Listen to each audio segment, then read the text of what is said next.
성령의 공동체인 교회라는 제목 가지고 말씀을 증거하도록 합니다. 오늘은 기독교 절기상 성령 강림절입니다.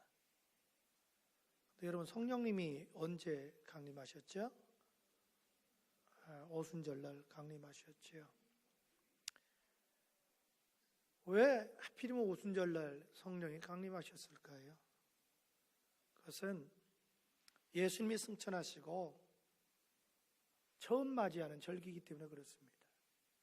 예수님이 승천하시고 딱 열흘 만에 오순절에 돌아왔거든요. 그리고 유대인의 3대 절기가 있죠. 유월절이 있고 오순절이 있고 장막절이 있는데, 이 3대 절기 중에 오순절날 제일 많이 사람이 모인다고 그래요. 그래서 주님은 그걸 이용해서 한 사람이라도 더 구원하기 위해서 오순절날 성령이 강림하신 것이에요. 그렇다면 왜 성령님께서 강림하셨을까요? 그 무엇보다도 주님께서 약속하신 그 말씀을 성취하기 위해서 그렇습니다. 한번 1장 5절 한번 다 읽어볼까요? 시작. 요한은 물로 침례를 베풀었으나 너희는 몇 날이 못 뛰어 성령으로 침례를 받으리라 하셨느니라. 아멘. 여러분, 예수님 승천 직전에 제자들 앞에도 몇 날이 못 뛰어서 성령의 침례를 받으리라 말씀하셨거든요.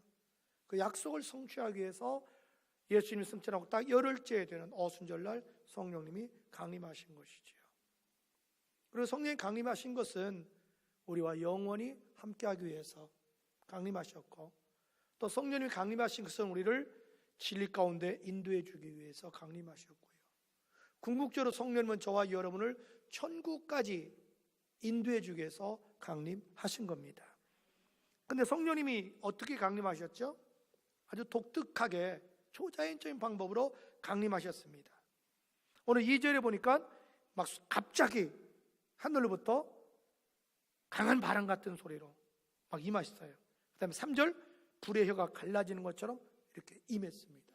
아주 독특한 방법으로 성령이 임했다. 그래서 성령이 임하니까 막 사람들이 완전히 달라지기 시작하는데 입이 달라지는 거예요. 전혀 자기가 모르는 말을 하기 시작하는 거예요. 이를 가리켜 성경은 방언이라 이렇게 말을 합니다. 그런데 성령님께서 어떤 사람에게 강림하셨죠? 어떤 사람이 강림했어요? 그건 성령님을 사모해서 간절히 기도하는 자에게 강림하셨습니다. 1장 14절 15절 한번 다시 읽어볼까요? 시작. 여자들과 예수의 어머니 마리아와 예수의 아우들도 더불어 마음을 같이 오로지 기도에 힘쓰니라. 모인 무리의 수가 약 120명이나 되더라. 여기 보니까 저들이 전심으로 기도할 때 성령님이 강림하셨습니다. 지금도 마찬가지예요. 언제나 성령님은 인격적인 분이라 당신을 사랑하고 또 사모하고 부르짖는 자에게 성령께서 임재하는 줄로 믿습니다. 그렇다면 성령님께서 강림하심으로 어떻게 됐을까요? 오순절 성령이 강림하심으로 드디어 신약교회가 시작이 됐습니다. 예수님 이후에 오순절 이후에 세워진 교회를 신약교회라고 그래요. 예수님 이전에 세운 그 구약을 그냥 구약교회라 이렇게 말을 하고, 그러니까 이 신약교회는 성령님에 의해서 세워졌죠. 그렇게 본다면 교회란 뭐냐는 거죠. 교회는 성령의 공동체가 되어야 한다. 아멘. 그렇다면 왜 교회가 성령의 공동체가 되어야 될까요? 왜 교회가 항상 성령의 충만함을 받아야 되냐 이 말이지요. 첫째로 성령이 임재할 때 교회가 하나 되기 때문에 그렇습니다. 성령이 임재할 때 교회가 어떻게 돼요? 하나 되는 굉장히 중요한 겁니다. 어떻게 해서 초대교회가 구성된다 그걸 보면 알아요. 저들이 어떤 각본을 짜고 계획을 세워서 초대교회가 세워진 건 아니거든요. 막 갑자기 오순절에 성령이 강림했잖아요. 근데 그날이 오순절이거든요. 오순절 날 세계 각국에서 유대교를 믿는 사람들이 다 모였거든요. 근데 막 성령님의 역사에 의해서 짧은 시간에 저도 예수를 믿게 된 거예요. 그리고 교회가 탄생한 거예요. 그러니까 교회 안에 이질적인 요소가 굉장히 많은 거예요. 서로 언어가 다르죠, 문화가 다르죠, 풍습이 다르죠, 신분이 다르죠, 계급이 다르죠, 학력이 다르죠, 생활의 수준이 다르죠. 남녀 간의 성차별이 있죠. 이런 이질적인 요소가 너무 많은 거예요. 장벽이 너무 많은 거예요. 그들이 하나 된다는 것은 정말 힘든 일입니다. 그런데 성령의 역사하니까 놀라울 정도로 그런 이질적인 요소를 극복하고 하나가 되는 거예요. 이게 성령의 역사거든요. 그래서 44절부터 우리 한번 47절 읽어볼까요? 시작. 믿는 사람이 다 함께 있어 모든 물건을 서로 통용하고 또 재산과 소유를 팔아 각 사람의 필요를 따라 나눠주며 날마다 마음을 같이하여 성전에 모이기를 힘쓰고 집에서 떡을 떼며 기쁨과 순전한 마음으로 음식을 먹고 하나님을 찬미하며 또 온 백성에게 칭송을 받으니 주께서 구원받는 사람을 날마다 더하게 하시더라. 아멘. 할렐루야. 여러분 한번 생각해 보세요. 어떻게 이런 일이 일어날 수 있어요? 어떻게 이렇게 이질적인 요소가 많은 사람이 하나 될 수 있냐고요. 이것이 바로 성령의 역사예요. 성령님이 사람들 마음을 하나로 묶어주신 거예요. 여러분, 성령님의 역사 중에 하나가 뭐냐면 사람들의 마음을 하나로 묶어주는 거예요. 그래서 성경은 말합니다. 에베소 4장 3절에 자 시작. 성령이 하나 되게 하신 것을 힘써 지키라. 몸이 하나요 성령도 한 분이시니 이와 같이 너희가 부르심의 한 소망 안에서 부르심을 받아내라. 아멘. 여러분, 교회가요 적게 모였다고 뭐 하나가 되고 많이 모였다고 교회가 갈라지고 그건 아니에요. 적은 무리가 모여도 사탄이 역사하면 분쟁이 생기는 거고요. 수만 명이 모여도 성령이 역사하면 교회가 하나 되거든요. 왜냐하면 이렇게 이해하시면 여러분 쉬워요. 밀가루 있잖아요. 밀가루 그냥 바람 불면 날아가지. 근데 밀가루를 물로 반죽하면 어떻게 되죠? 한 덩어리가 되잖아요. 정말 우리는 다 교인들 지금 여기도 보십시오. 지금 다 다르잖아요. 사람들이 무슨 재주로 이걸 하나로 묶어요? 뭘로 여러분 하나를 묶겠어요? 사상으로 하나 묶겠어요? 정치로 여러분 하나 묶겠어요? 안 되거든요. 그런데 성령님이 역사하면 성령님이 밀가루 반죽해서 한 덩어리 만들시 하나로 묶는 역사가 일어납니다. 할렐루야. 그래서 교회에서 가장 중요한 것이 성령 충만 받아야 되는 거예요. 여러분, 이제 초대교회에 사람들이 막 3,000명, 5,000명, 10,000명, 20,000명 계속 모여들으니까 문제가 생길 수밖에 없잖아요. 그 중에 하나가 사도행전 15장에 보니까 구원에 대한 문제로 논쟁이 뜨거워졌어요. 어떤 사람들은 예수만 믿으면 구원받는다. 또 유대교에서 개종한 사람은 물론 예수도 믿어야지만 그것까지는 안 된다. 우리 조상 모세가 말한 그 율법 지켜야 된다. 특별히 할례를 받아야 된다. 교회가 막 분쟁이 생긴 거예요. 드디어 이걸 어떻게 해결할 거냐는 거죠. 사도행전 15장 1절 이렇게 말합니다. 어떤 사람들이 유대로부터 내려와 형제들을 가르치니 너희가 모세의 법대로 할례를 받지 아니하면 능히 구원을 받지 못하리라. 이거 보십시오. 혼란이 일어난 거예요. 예수 믿으면 구원받는다고 가르치는데 일부에서는 아니다. 할례 받아야 된다. 이걸 무슨 재주로 수습하겠어요? 토론해서 수습할까요? 다수결로 수습할까요? 여러분, 아무데나 다수결 쓰는 게 아니잖아요. 다수결로 해가지고 한다고 진리가 변할 수 있습니까? 다수결한다 해서 암탉이 쑥딱 될 수 있습니까? 이건 그렇게 해결할 문제가 아니죠. 그러니까 초대교회는 그 해결 방법을 알았어요. 그럼 기도하자. 그러니까 성령을 의지해서 기도했어요. 그러니까 성령님이 딱 가르쳐 주시는 거예요. 그건 뭐냐? 예수 믿으면 구원 받는다. 그러니까 딱 끝나는 거예요. 그걸로 깨끗하게 분쟁이 끝나는 거예요.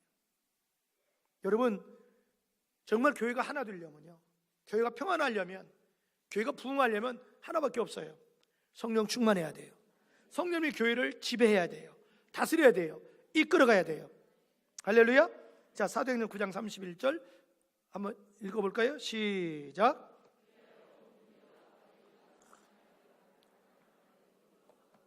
주를 성령의 위로로 진행하여 수가 더 많아지더라. 이거 보십시오. 성령이 역사하니까 교회가 평안하는 거예요. 든든히 서가는 거예요. 점점 수가 늘어나는 거예요. 정말 여러분, 우리 모두가 성령 충만 받읍시다. 둘째로, 왜 교회가 성령의 공동체가 되어야 될까요? 그건 성령님 할 때 교회에 강력한 역사가 나타나기 때문에 그렇습니다. 여러분, 교회는 정치 집단이 아니잖아요. 이익 집단이 아니잖아요. 어떤 사회 단체가 아니잖아요. 교회는 하나님의 백성들이 모인 곳이잖아요. 예수를 믿는 사람이 모인 곳이잖아요. 어떻게 교회 본질을 회복할 수 있냐는 거죠. 교회는 교회 나름대로의 독특한 역사가 나타나야 하거든요. 그럼 언제 교회가 교회다워질 수 있냐는 거죠. 언제 교회에게 교회다운 독특한 역사가 나타날 수 있냐는 거죠. 그건 성령님이 임재할 때다. 여러분, 교회에 성령이 임재하니까 어떤 일이 벌어지냐면 무엇보다도 회개 역사가 일어나기 시작했습니다. 여러분, 세상에서는 그걸 회개하라 누가 얘기합니까? 세상에서 어떤 종교에서 회개하라고 합니까? 그래, 기독교는 출발에 죄 문제를 해결해야 되기 때문에 가장 중요한 게 회개거든요. 회개할 때 죄사함 받잖아요. 회개할 때 구원 받잖아요. 그래서 베드로가 회중들 앞에 우리가 어떻게 해야 구원 받습니까? 죄를 회개하십시오. 그럼 죄사함 받고 구원 받고 성령을 선물로 받을 것입니다. 여러분, 죄 문제 해결하는 걸 우리 회개라고 그래요. 회개 없이 교회는 이루어지지 않아요. 그래서 여러분, 초대교회의 강력한 역사 중 하나가 회개 역사를 났어요. 사람들이 진리를 깨달았어요. 우리가 죄인인 걸 알았어요. 죄를 해결받아 구원받는 걸 알았어요. 그러니까 회개하기 시작한 거예요. 여러분, 회개 없는 구원은 없습니다. 회개 없이 변화 안 일어납니다. 회개 없이 성령 받을 수 없어요. 회개 없이 부흥할 수 없어요. 회개 없이는 교회가 교회다워지지 않습니다. 여러분, 교회의 특징은 거룩해야 되잖아요. 물과 기름이 합칠 수 없듯이 사탄과 하나님은 합칠 수 없어요. 죄와 의로움은 합칠 수 없어요.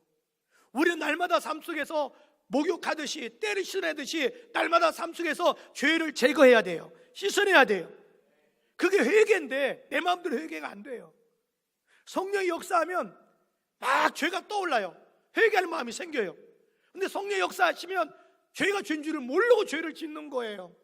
죄를 짓고도 자기를 합리화시키려고 그래요. 변명하려고 그래요. 왜? 세상 버릇이 그대로 남아있는 거예요. 그런데 성령이 역사하면 조금만 가지고도, 말씀대로 살지 못한 거 가지고도, 하나님의 영광 가리지 못한 거, 정말 예수 제대로 못 믿은 거, 사명 감당하지 못한 것까지라도 철저히 회개형에 부어주셔서 회개하게 된다 이 말이죠. 회개하니까 거룩해지는 거고, 교회다워지는 거고, 주님을 만날 수 있는 거고, 영적인 걸 체험할 수 있는 거예요. 초대교회는 바로 이게 제일 중요한 거예요. 초대교회 성령이 맞아 회개 역사 일어났어요. 제 경험으로 봐도 그래요. 늘 제가 성령 충만하면 조그만 거라도 막 말씀대로 살지 못하면 회개가 되는데, 기도 안 하고 영이 둔해지면 더 큰 죄를 짓고도 나를 합리화시키고 싶어요. 변명하고 싶어져요. 회개하고 싶은 마음 별로 없어요. 정말 내가 그리스도인다운 삶을 살려면, 내가 진짜 예수 믿으려면, 진짜 교회가 교회다워지려면, 정말 부흥하려면, 새로워지려면, 변화되려면 회개운동이 일어나야 될 줄 믿습니다. 한국교회가 살려면 회개운동이 일어나야 돼요. 회개 없이 성령이 임하지 않아요. 그런데 막 성령이 역사하니까 계속 회개하고 회개하는 거예요. 성령이 역사하면요, 또 교회 사랑의 역사가 나타나기 시작해요. 막 초대교회 성령이 임하니까 저들에게 놀라운 사랑의 역사가 일어나기 시작해요. 조금 전에 말씀드렸던 초대교회는 아무리 교회지만 사람이 모인 곳이잖아요. 이질적인 요소가 많다고 그랬잖아요. 신분도 다르죠. 라이프 스타일도 다르죠. 문화도 다르죠. 계급도 다르죠.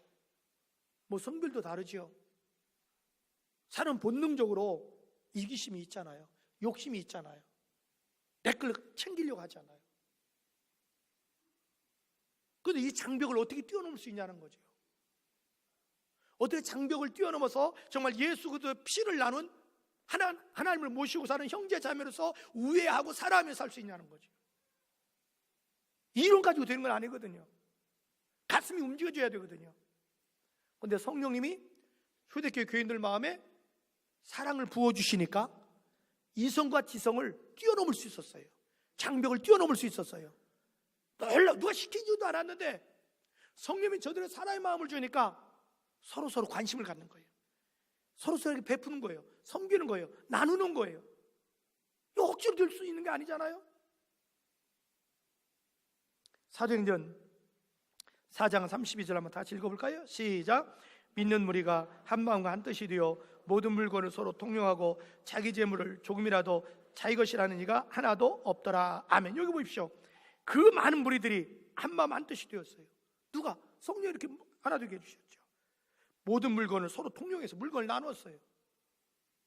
더 중요한 게 뭐냐면 자기 재물을 조금이라도 자기 것이라 하는 이가 뭐라고 그래요? 하나도 없다고 그래요. 이게 가능할까요? 가능하니까 기록됐겠죠. 여러분, 성령의 역사하면요, 우리 가치관이 변화돼요. 여러분, 가치관이 변화돼요. 추구하는 것이 달라져요.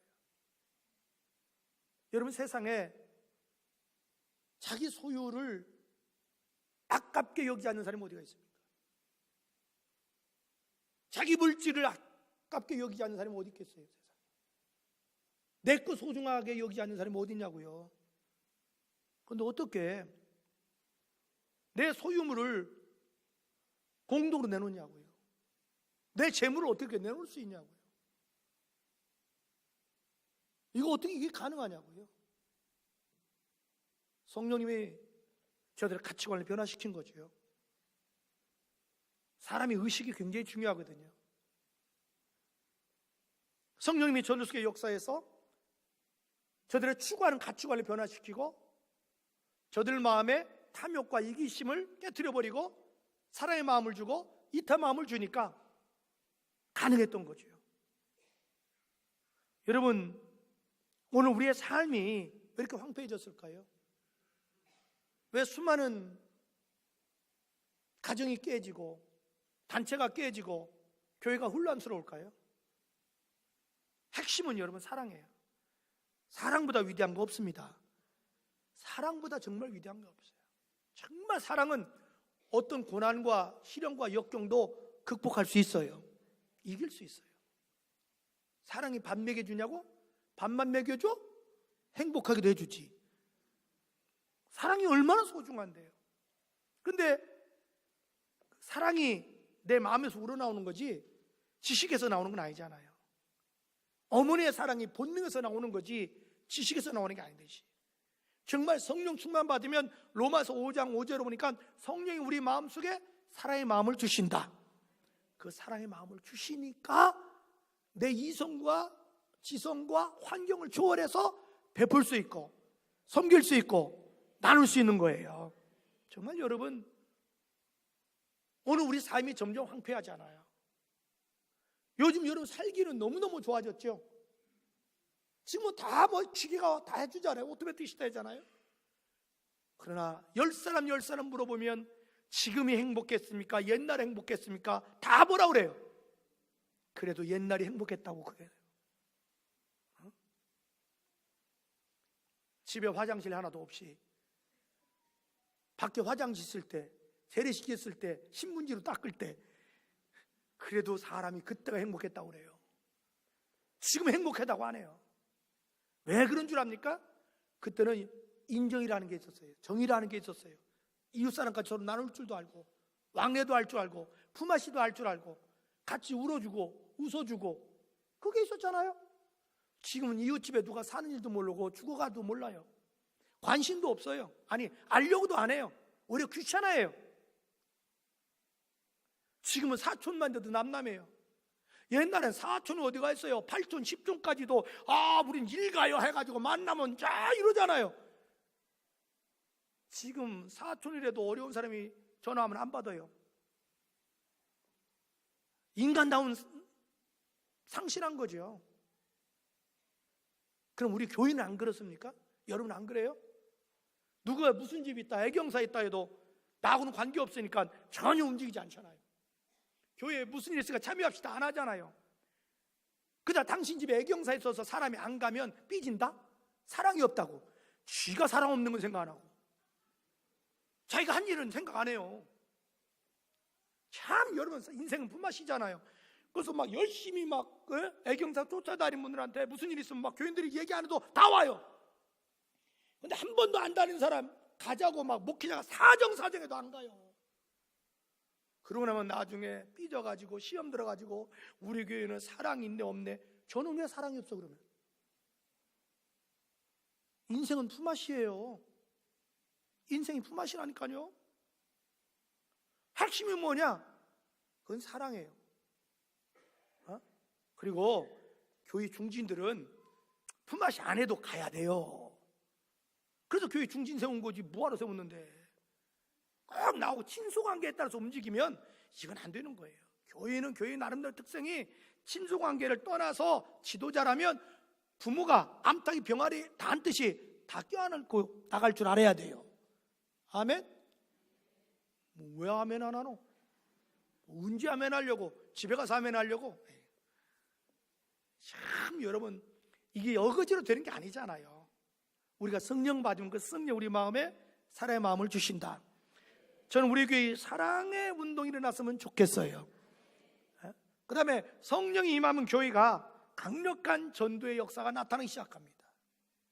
오순절 마가다락에 성령 받았잖아요. 대표적으로 베드로가 막 견디지를 못하는 거예요. 막 견디지를 못해요. 막 전도하고 싶어서 견디지를 못하는 거예요. 그러니까 막 군중 속에 막 뛰어들어가는 거예요. 담대하게 복음을 증거하는 거예요. 그러니까 막 3,000명이 막 회개하고 돌아와요. 계속해서 복음을 증거하니까 막 5,000명이 회개하고 돌아오는 거예요. 사도행전 4장 다 같이 시작. 남자의 수가 약 5,000이나 되더라. 아멘.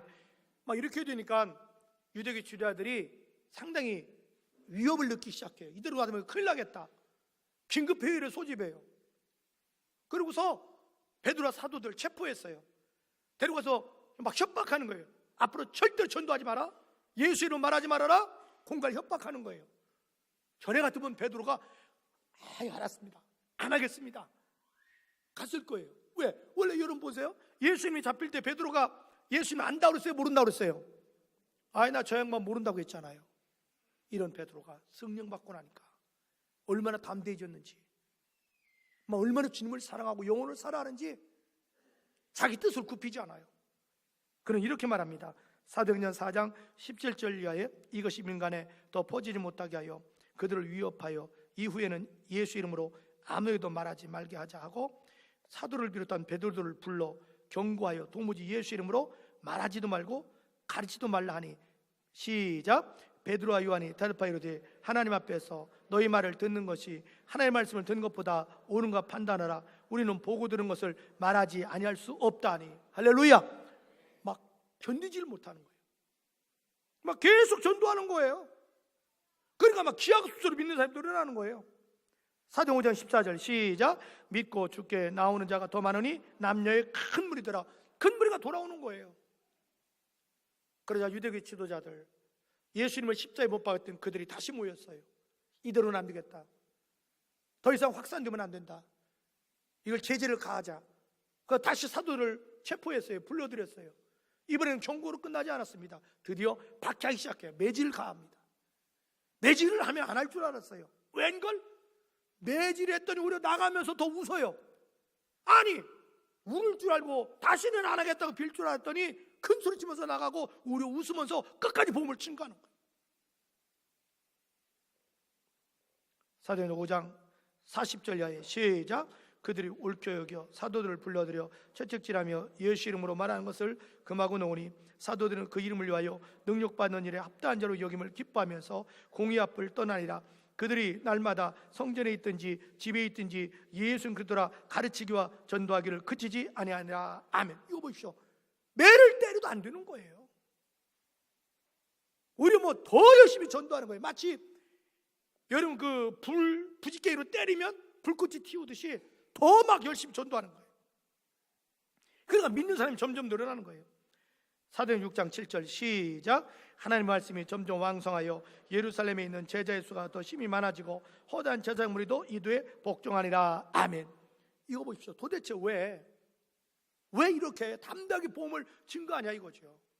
그 성령 충만 받으니까 예수님의 십자가의 사랑을 깨닫게 된 거예요. 정말 예수님이 왜 우리 때문에 피 흘려 죽었나, 그 놀라운 십자가의 사랑을 체험하니까 견디지를 못하는 거예요. 그 사랑을 전하고 싶어서. 또 전에는 그걸 몰랐는데 진리를 깨닫고 나니까 이 세상에서 제일 불쌍한 사람이 병든 사람이 아니에요. 가난한 사람이 아니에요. 노숙자가 아니에요. 예수 안 믿는 사람이에요. 예수 안 믿으면 마귀에게 속잖아요. 죄에 속잖아요. 지옥에 가잖아요. 그걸 발견하고 나니까 너무너무 불쌍한 거예요. 견디지를 못하는 거예요. 그러니까 막 전도하는 거예요. 한 년에도 건져내려고. 만약 여러분의 주변 사람이 화재가 났는데 그 안에 갇혀 있으면 여러분 가만히 있겠습니까? 막 뛰어들어가지 않겠습니까? 소리 지르지 않겠습니까? 그 성령이 역사하니까 예수의 마음을 갖게 되는 거예요. 막 예수님 너무 좋은 거예요. 막 자랑하고 싶어지는 거예요. 여러분 그런 경우 있잖아요. 여러분 자녀가 막 공부 잘해가지고 예상보다 성적 좋게 나오면 엄마들이 못 견디잖아요. 뭔가 자랑을 하고 싶은데 평소에 전화하던 친구도 다 전화해가지고 안부 묻고 안 사줘 밥 사준다고 다 모이라고 해가지고 은근히 자기 새끼 자랑하잖아요. 막 좋은 거잖아요. 마찬가지예요. 신앙생활도 여러분이 그냥 지식적으로 예수할 때 그 예수가 뭐 별거 아니에요. 어떻게 보면. 근데 정말 내가 성령을 통해서 예수의 십자가 사랑을 체험하면요, 세상에 가장 위대한 게 예수고, 가장 놀라우신 분이 예수고, 가장 큰 기적이 내가 예수님과 구원받은 거고, 가장 큰 위대한 게 전도하는 거예요. 막 예수를 잘하고 싶어지는 거예요. 예수 안 믿는 사람 보면 제일 불쌍해요. 대통령도 제일 불쌍한 거예요. 장관도 불쌍해. 사장도 불쌍해. 내가 다른 회장도 예수 안 믿으면 제일 불쌍한 거예요. 고사까지 지내는 사람은 불쌍 더 불쌍. 못 견디는 거예요. 그러니까 저는 하나님께 감사한 게 있어요. 어떤 지방 갔다 오다가 무조건 막 택시 타건 뭐 전도하는 거예요. 막 무조건 전도하는 거예요. 그럼 어떤 때는 기사분이 짜증낼 때도 있어요. 자기가 종교가 다르다고. 근데 나 내리라고는 못 하잖아요. 그럼 지가 걸리는데. 일단은 내가 돈 줄 수 있으니까 내가 그때는 주인이잖아요. 자기는 돈 벌어야 돼. 난 돈 줘야 되고. 그러니까 들으나 싫으나 막 예수 얘기하는 거예요. 예수 믿으라고. 에이 선생님 그만 좀 하시죠. 그럼 그래요. 그래도 예수 믿어야 돼요. 대신 내릴 때 꼭 팁을 전 더 줘요. 그래야 뒷말 안 나오죠. 그렇게 전도하고 가서 잔돈까지 받고 나면요, 뒤에다 나 욕하는 게 아니라 예수 욕해요. 에? 여러분 시장 가서 물건 살 때 차라리 예수 믿는다고 하지를 말던지, 예수 믿는다고 전도하고 나서 왜 깎아요? 그러니까 뒤통수가 되고 막 예수 욕하는 겨. 예수 믿는 것들이 더 지독하다고. 그렇게 하면 안 되는 거예요. 여러분. 여러분 그렇게 살면 안 돼요. 정말 여러분 우리의 삶은 영혼 구원하는 전도에 포커스를 맞춰야 됩니다. 정말 여러분 우리 성령받아 열심히 전도합시다. 그리고 성령이 교회에 임하면요, 강력한 기도 운동이 일어나기 시작합니다. 여러분 초대교회는요 기도의 위력을 알았어요. 막 기도하다 성령 받았잖아요. 근데 이 성령 충만이라는 게 그래요. 내가 오늘 성령 충만 받았다고 내일 모레까지 계속하는 게 아니에요. 마치 여러분 핸드폰 이렇게 쓰고 나면 점점 프로테이지가 줄어들죠? 그럼 어떻게 해요? 좌지시켜야 되잖아요. 남자 면도기도 마찬가지예요. 며칠 쓰고 나면요 이게 안 깎여요. 좌지해야 돼요. 성령 충만은 그렇게 이해하시면 돼요. 여러분 성령 충만 받아도 사역을 해야 되잖아요. 세상 가서 살잖아요. 에너지가 점점 방출되는 거예요. 그럼 어떻게 그걸 채워야 돼요? 그걸 채우는 게 뭐냐? 성령 충만해요. 언제 또 채워지냐? 기도할 때 채워져요. 초대교인들 그걸 알았어요. 그러니까 자기들 삶 속에서 성령 충만할 때 나타나는 기쁨, 능력, 아니면 헌신, 충성이 점점 줄어드는 거예요. 그래서 알았어요. 보는들이 야 영적인 배터리가 이거 좀 나갔구나. 다시 한번 충전시키자. 그래서 다시 모여요. 막 기도합니다. 자, 사도행전 4장 29절 이하에 시작.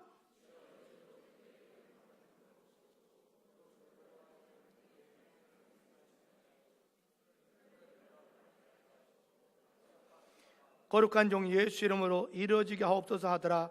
빌기를 다음에 모인 곳이 진동하더니 무리가 다 성령이 충만하여 담대히 하나님의 말씀을 전하이라. 아멘. 할렐루야. 이거 보십시오. 다시 기도하니까 다시 성령 충만하고 진동의 은사가 나타나고 담대하게 말씀을 증거했다. 할렐루야. 여러분 고기도 먹어본 사람이 안다고요. 기도도 해본 사람이 알고 성령도 체험해본 사람이 또 알아요. 그 성령 체험해보면 너무 좋으니까 막 계속해서 기도하는 거예요. 성령 충만. 기도하다 보니까 막 성령의 은사도 나타나고 기사 표적도 나타나고 영적 세계를 경험하게 되고 문제가 해결받고 막 부흥되니까 계속 기도하는 거예요. 할렐루야. 이게 초대교회의 역사예요. 또 성령이 초대교회에 임하자 강력한 비전과 꿈이 나타나기 시작했어요. 여러분 성령은 우리에게 비전과 꿈을 심어주셔요. 사도행전 2장 17절. 자, 시작.